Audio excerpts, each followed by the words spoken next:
Hello all, எல்லோரும் எப்படி இருக்கீங்க? போதும் போதுன்ற அளவுக்கு ரெஸ்ட் எடுத்தாச்சு, ஊர் சுற்றியாச்சு. இனிமேல் கேக் ஆர்டர்ஸ் எடுக்க வேண்டியது தான். இது என்னன்னு பார்த்தீங்கன்னா, ரொம்ப நாளாக என்னோடய விஷ்லிஸ்ட்டில் இருந்தது ஹேர் கட். எப்போதுமே அம்மா தான் கட் பண்ணுவாங்க. இந்த தடவை பார்லர் போயிட்டு பண்ணேன். ஒரு டாப் ஸ்டைலிஸ்ட்டை போயிட்டு லேயர் கட் பண்ணிட்டு வந்தாச்சு. இதை விட லென்த்தெல்லாம் அம்மா கட் பண்ணியிருக்காங்க. அந்த ஒரிஜினல் ஹியூமன் ஹேர்ஸ், என்னோடய ஹேர்ஸே என்கிட்ட இருக்குது ஒரு 2-3 இது. இப்போ கட் பண்ணுறப்ப கொஞ்சம் கஷ்டமாக தான் இருந்துச்சு. ஏன்னா இவ்வளோ நாள் வளர்ந்துருச்சு, இனிமேல் வளர்றது டவுட்டு தான், வயசாகிடுச்சு. பட் என்னால் மெயின்டைன் பண்ண முடியல. ஏன்னா என்னை பார்க்குற எல்லாருக்குமே தெரியும், எப்போதுமே ஒரு ஹேர் பன்னோட தான் சுற்றிக்கிட்டு இருப்பேன். ஸோ ஹேர் இருந்துமே என்னை யூஸ் இல்லை, மெயின்டைன் பண்ண முடியல. அதனால் மனசை கல்லாக்கிட்டு போய் கட் பண்ணிட்டு வந்துட்டேன். எனக்கு ஒரு பெரிய ரிலீஃபாக இருக்குது. எது கம்ஃபர்ட்டோ நம்ம அதை பார்க்கணும். ஸோ அதனால் நான் யாரையுமே கேட்காம போய் கட் பண்ணிட்டு வந்துட்டேன். பட் இப்போ ரொம்ப பெரிய ரிலீஃபாக இருக்குங்க. எனக்கு இது மெயின்டைன் பண்ணுறதுக்கு ஈஸியாக இருக்குது. இதுதான் அந்த லேயர் கட்.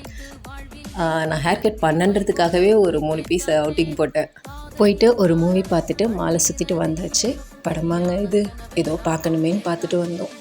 ஓகே, இனிமேல் நீங்கள் உங்களோட கேக் ஆர்டர்ஸை சீக்கிரம் ப்ளேஸ் பண்ணுங்கள். 2 days முன்னாடி பண்ணுங்கள். அப்போ தான் எனக்கு ஈஸியாக இருக்கும். லாஸ்ட் மினிட் ஆர்டர்ஸ் கண்டிப்பாக நோ. தேங்க்யூ.